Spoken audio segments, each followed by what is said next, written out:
Hi dear students, I welcome you all again to Study gloss.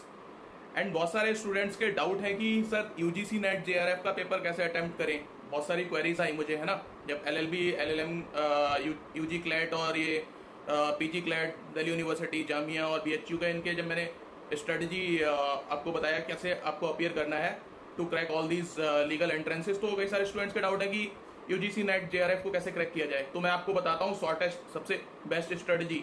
You should follow the, जो मैं कहता हूँ अपनी लैंग्वेज में, 70-30 रूल, जो मैंने खुद ने किया था फॉलो, और फर्स्ट अटेम्प्ट में हो गया है। अरे मामूली सा पेपर है यार, अदरवाइज वो बहुत हेक्टिक लगेगा। कई सारे स्टूडेंट्स हैं जो मैं जानता हूँ कि वो एलएलएम कर लिया है लेकिन 7-8 अटेम्प्ट दे चुके हैं, तब भी नहीं होता। क्योंकि एक्चुअली किसी भी यूनिवर्सिटी से आप करो, बट आपको दिल्ली यूनिवर्सिटी का पेपर सॉल्व करना ही करना होगा। दिल्ली यूनिवर्सिटी एलएलएम का पेपर आपको, बिकॉज जो मोस्टली प्रोफेसर होते हैं सेंट्रल यूनिवर्सिटी, दिल्ली यूनिवर्सिटी के, वही सेट करते हो पेपर, है ना। या फिर डेपुटेशन पे है वो, कहीं एनएलयूज में या बीएचयू में या कहीं ना कहीं डेपुटेशन पे रहते हैं बहुत सारे दिल्ली यूनिवर्सिटी के प्रोफेसर्स। तो आप पैटर्न मैच करना, आपको समझ आएगी मैं क्या बात बोल रहा हूँ आपको, है ना।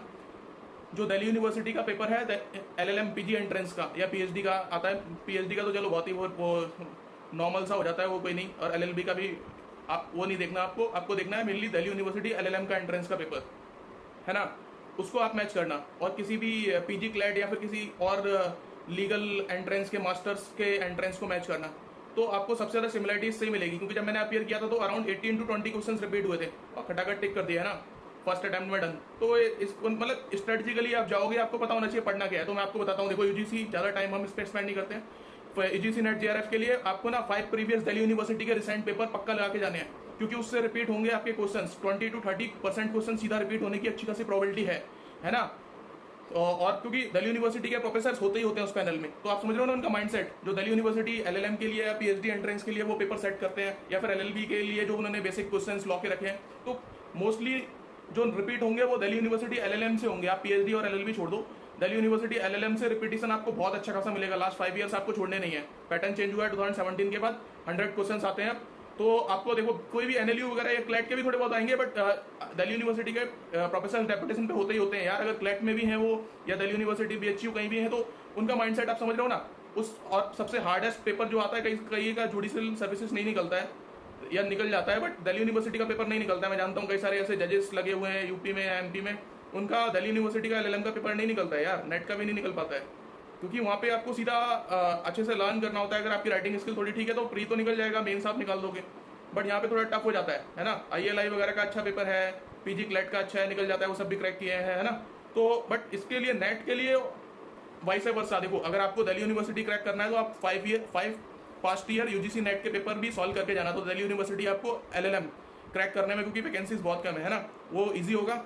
और जब आप ये अपियर कर रहे हो तो उसको रिवाइज करके जाना एक बार, फिर देखना आप कितना इजीली, मतलब स्मूथली निकल जाएगा, कोई दिक्कत नहीं होगी। तो आपको स्ट्रेटेजी ये होगी, देखो कॉन्स्टिट्यूशन, जूरिस्प्रूडेंस, अभी इसको अगर हम डिवीजन देखें तो 70-30 जो रेशियो में बोल रहा हूँ। देखो पेपर 1 होगा जो जनरल एप्टीट्यूड और रीजनिंग का, लीगल टीचिंग एप्टीट्यूड का पेपर होता है। उसमें 10 टॉपिक्स होते हैं, 5 क्वेश्चन इस टॉपिक से आते हैं। तो उसमें आप क्या करोगे, सारे टॉपिक मत पढ़ो, क्योंकि आप अभी भी जाओगे तो 20 क्वेश्चन तो आप अभी भी ठीक कर लोगे, नेगेटिव मार्किंग तो होती नहीं है ना।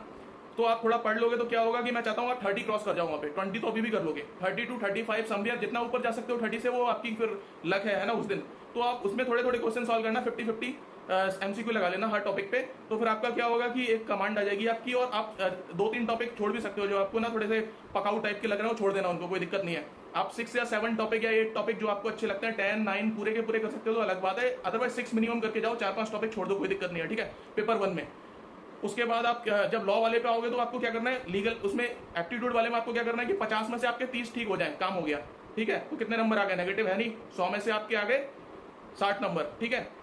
कितने आपने, हाँ 100 मार्क्स का होगा वो, 30 आपने ठीक कर दिए तो आपके 60 मार्क्स हो गए। 60 से जितना प्लस जा सकते हो जाओ, कोई दिक्कत नहीं है ना। उससे कम मतलब देखना कि 60 के आसपास रहो, 55 या फिर प्लस ही समवेयर, 1-2 तो ऊपर नीचे चलता है, 70-80 जा सकते हो तो जाओ, मतलब उसमें ज्यादा स्ट्रेस नहीं देना। अब आ जाते हैं लॉ पे। अब लॉ में आपको क्या करना है, देखो लॉ में जो रहेगा कि जूरिस्प्रूडेंस, इसका यूनिट जो टोटल 10 यूनिट्स है, जूरिस्प्रूडेंस हो गया, कॉन्स्टिट्यूशन एंड एडमिनिस्ट्रेटिव लॉ हो गया, पब्लिक इंटरनेशनल लॉ हो गया, इस पे एम्फेसिस बहुत ज्यादा होता है।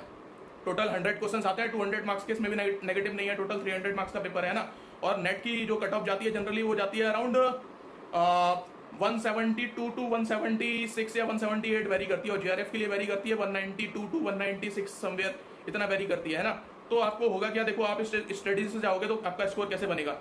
अभी लॉ ऑफ क्राइम्स हो गया, फिर वो ऐसे नॉर्मली देख लेना। देखो जो सबसे अच्छे इनमें से 10 टॉपिक्स में से सबसे स्ट्रांगली आपको प्रिपेयर करने हैं वो करने हैं jurisprudence topic 1, unit 1 constitution and admin law बहुत स्ट्रांगली, क्योंकि आप हमेशा पढ़ते ही आ रहे हो। एलएलबी एलएलएम आपने सब में पढ़ा है। पब्लिक इंटरनेशनल लॉ ये भी दिल्ली यूनिवर्सिटी के आप स्टूडेंट तो आपने पढ़ाई है। पीजी क्लैट में भी आप ये पढ़ाई होगा, या फिर किसी भी यूनिवर्सिटी में आपने एलएलएम अच्छे से किया तो पढ़ाई होगा, है ना। तो या एलएलबी भी अच्छे से किया। आप एलएलएम फर्स्ट सेमेस्टर में उड़ा दो यार, कोई बड़ी बात नहीं है ना। मैंने फर्स्ट सेमेस्टर फर्स्ट अटेम्प्ट में सब उड़ा दिया था, उसको खत्म कर दिया। कोई इतनी मेजर हेडेक नहीं है, ज़्यादा उसमें ट्रबल नहीं लेने का, बट आपकी स्ट्रेटजी अच्छी होनी चाहिए। आप कुछ और ही पढ़ रहे हो, अगर आप एनएलयू या फिर किसी और यूनिवर्सिटी के स्टूडेंट भी हो तो दिल्ली यूनिवर्सिटी के 5 प्रीवियस ईयर पेपर आपको नहीं छोड़ने हैं, क्योंकि नेट का मतलब रिपीटिशन उससे आप समझ नहीं सकते। आप एक बार उसको अपीयर करोगे ना तो और प्रीवियस पेपर मैच करोगे तो आपको समझ आएगी मैं क्या कह रहा हूँ। तो मैच करके देखना उसको, है ना। देखो यूनिट 4 लॉ ऑफ क्राइम्स तो आपने एलएलबी अच्छे किया है, आपको आता ही होगा, उसमें आपको ज़्यादा ट्रबल लेने की जरूरत नहीं, आप कर लोगे। एवरेज टाइप से ही प्रिपेयर करो, थोड़ा बहुत देखना। Law of torts and consumer protection ये भी आप कर लोगे नॉर्मल से, अगर आपने अच्छे से एलएलबी करा है, कोई ज़्यादा हेडेक लेने की जरूरत नहीं है। फिर आ जाए कमर्शियल लॉ यूनिट 6, वो आप मतलब करना है कर लेना, थोड़ा बहुत देख लो, नहीं तो जाने दो, छोड़ दो उसको, है ना। तो थोड़ा बहुत आपको आता होगा कंपनी लॉ और वो कॉन्ट्रैक्ट वगैरह वो सब। फैमिली लॉ भी हल्का फुल्का देख लेना। फिर environment law and human rights थोड़ा ठीक से देख लेना। इसमें से कई सारे केसेस बनते हैं, जैसे कि ये प्रिकॉशनरी प्रिंसिपल या पॉलिट्रोपेस प्रिंसिपल, इस टाइप के अच्छे खासे केस बन जाते हैं ना, क्योंकि एनवायरमेंट का थोड़ा सा कंसर्न रहता है, जैसे अपने ग्रीन ट्राइब्यूनल्स वगैरह बने हैं। फिर आईपीआर आप हल्के से देख लेना, थोड़ा बहुत कहीं होगा तो आईपीआर इतना इंटरेस्ट भी नहीं होता है स्टूडेंट्स का, या फिर जिसका है तो वो तो कर ही लेगा। अदरवाइज जिसको इंटरेस्ट इतना नहीं है, या फिर इन्फॉर्मेशन टेक्नोलॉजी लॉ ये दोनों साथ में आते हैं आईपीआर और ये, तो थोड़ा देख लेना, ज़्यादा इसमें स्ट्रेस देने की जरूरत नहीं है, लाइटली देख लेना। और पब्लिक जो अपना इंटरनेशनल पब्लिक लॉ है, सिस्टम एंड कंपैरेटिव जो public law and system of governance, ये थोड़ा देख लेना, कॉन्स्टिट्यूशन के साथ ही रिलेट कर लेना इसे, कोई बड़ी बात नहीं है यार। आपको देखो ये सब एवरेज देखना है, जो 3 सबसे स्ट्रॉन्ग देखना है, jurisprudence, constitution and public international law. बाकी एनवायरमेंट लॉ थोड़ा देख लेना, और बाकी टॉपिक आप लाइटली देख लो, एक दो छोड़ भी सकते हो, जैसे कि आप छोड़ सकते हो कमर्शियल लॉ वाला छोड़ दो, आईपीआर वाला थोड़ा बहुत हल्का फुल्का देख लो, है ना। टॉर्ट वाला थोड़ा हल्का सा देख लिया। Law of crime evidence, CrPC, IPC आप हमेशा ही पढ़ रहे हो ही जाएगा, कोई इतनी हेडेक नहीं है। कंपैरेटिव कॉन्स्टिट्यूशन लॉ अगर आपने किसी अच्छे एनएलयू से या फिर दिल्ली यूनिवर्सिटी से किया है, नॉर्मल सी बात है। तो आपका 5 टॉपिक आप अच्छे से करोगे, इतने में काम हो जाएगा, है ना। तो देखो इसमें आप 90% जो रिपीटिशन से क्वेश्चन बनते हैं, मतलब 5 ईयर प्रीवियस, मैं फिर से बोल रहा हूँ, मत छोड़ना। और लॉ वाले में देखो 70-30, अब आप क्या कर रहे हो, 70 क्वेश्चन आपका टारगेट होना चाहिए। लॉ में 70 प्लस आपको ठीक करने हैं, नहीं आओ तो 70 प्लस जब आप ठीक करोगे तो 140 मार्क्स आपके बन जाएंगे लॉ में। 70 प्लस आपके जो मैंने बताया 5 या 4 अच्छे टॉपिक उसको करो, बाकी एवरेज करो, 1-2 छोड़ दो। 70 प्लस आपके बन जाएंगे आउट ऑफ 100, क्योंकि नेगेटिव मार्किंग नहीं है, थोड़ा बहुत ऐसे भी मार दो चल जाएगा। 60 भी आपको आते हैं तो आउट ऑफ 40 आप ऐसे भी मार दोगे, 15-20 ठीक हो गए, मान लो 75 आपके ठीक हो गए। 75 मतलब 150, अगर 40 भी ठीक, 70 भी ठीक हो रहे हैं तो 140, ठीक है। 140 या 150 मार्क्स आपके यहाँ हो गए। अब उसमें से आपके हो गए, आप याद करो जो आपने 30 मैंने बोला था। अब कई स्टूडेंट पेपर 1 पे स्ट्रेस देते रहते हैं और सोचते हैं कि इसी से सब कुछ होगा, ये मतलब कुछ अलग सी चीज़ है, रिसर्च वगैरह बड़े मतलब सारा दिमाग वहीं लगा देते हैं। लॉ बोलते हैं कि तो बैलेंस करके चलना है, सारा लॉ भी नहीं पढ़ के जाना है, बहुत सारा लॉ के पीछे भी पागल नहीं होना है कि हम लीगल वाले हैं तो हम सिर्फ लीगल पढ़ के जाएंगे, उसमें भी बंदे निपट जाते हैं कई सारे, है ना। तो जरूरी है कि थोड़ा सा मतलब बैलेंस्ड अप्रोच के साथ जाया जाए। आप 70-30 रेशियो को फॉलो करो, आपका पहली बार में डन हो जाएगा। जीआरएफ वीआरएफ सब निकल जाएगा, कोई दिक्कत नहीं है, क्योंकि उसकी कट ऑफ जाएगी समवेयर 195-196 जीआरएफ में। तो आप लगा लो, देखो 75 या 70 आपके ठीक हो गए, 140 में मान के चल रहा हूँ, ठीक है। 140 या 150 बन गए और 38 ठीक हो गए आपके एप्टीट्यूड वाले, तो आपका स्कोर जा रहा है यार 200 प्लस जा रहा है, तो आउट ऑफ 300 एब्सोल्युटली डन है। और नेट हो जाए जीआरएफ हो जाए जो हो जाए, दोनों एक ही बात है, कोई ज़्यादा वो ट्रबल लेने वाली बात नहीं है। क्योंकि आप अगर एज एन असिस्टेंट प्रोफेसर पढ़ा रहे हो तो आप स्टाइफंड नहीं क्लेम कर सकते हैं ना, तो ज़्यादा बेटर है कि नेट हो जाए, खत्म करो बात को। पीएचडी आप कभी भी करो, कोई दिक्कत नहीं है, जैसे कि इमीडिएटली पीएचडी करने का कईयों का मूड नहीं होता, बट नेट जरूर निकालो समवेयर 172 to 176 या 172 to 178 या 176 इतने रेंज में कट ऑफ वेरी करती है। अगर आप ये 70-30 रेशियो को फॉलो करोगे, आपका 101% नेट हो जाएगा, कोई बड़ी बात नहीं है, मामूली सा पेपर है। अगर आप इस स्ट्रेटजी से जा रहे हो, अगर जैसे ही आपने इस स्ट्रेटजी को थोड़ा बहुत ऊपर नीचे किया या फिर अपना मतलब एक्स्ट्रा दिमाग लगा दिया उसमें, तो फिर वो खत्म मामला।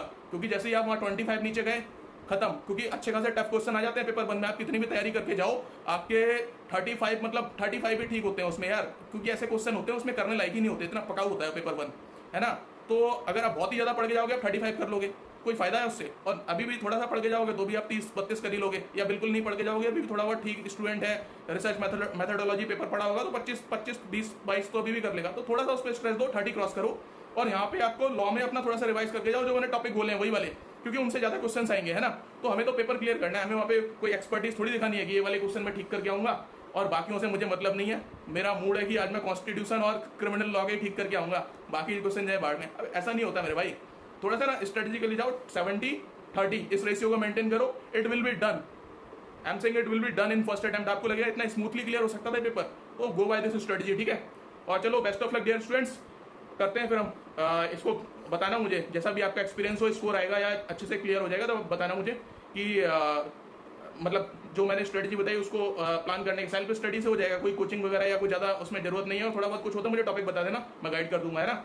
कोई ज़्यादा मतलब स्ट्रेस लेने की जरूरत नहीं है, सेल्फ स्टडी से बस इन पे फोकस करो, हो जाएगा। आपने LLB ठीक से किया, LLM में भी कुछ नहीं पढ़ा तब भी हो जाएगा, but 5 year last 5 year Delhi university नहीं छोड़ने हैं। और अगर इसका कॉन्ट्रेरी देखें तो पहले से ही नेट के पेपर 5 सॉल्व कर लो, अगर दिल्ली यूनिवर्सिटी LLM टारगेट कर रहे हो तो। मैंने ऐसे ही किया था, आराम से हो जाता है ना। ज़्यादा 1 हफ्ते पढ़ने से काम हो जाता है यार, सिर्फ 1 वीक, इससे ज़्यादा पढ़ाई भी नहीं करी मैंने दोनों के लिए। नेट के लिए भी 5-6 डेज मैक्सिमम, और दिल्ली यूनिवर्सिटी के लिए भी इतना ही 4-5 डेज। आपको दोनों को मतलब पता होना चाहिए, अगर ज़्यादा थोड़ा अगर आपको अच्छा करना है तो दिल्ली जुडिशियल सर्विसेज का 1-2 पेपर लास्ट 2-3 ईयर्स के और लगा लो, then it will be 100% done. कोई डाउट ही नहीं है, लगाना है लगा लो दिल्ली यूनिवर्सिटी का, नहीं तो मत लगाओ, छोड़ दो, कोई दिक्कत नहीं है। बट इन दोनों को काउंटर में समझ रहे हो, वैसे वर्षा इन दोनों को जरूर सॉल्व कर लेना, फिर हो जाएगा। So take care dear students, keep watching Study Glows, will meet soon again, ठीक है, टेक केयर।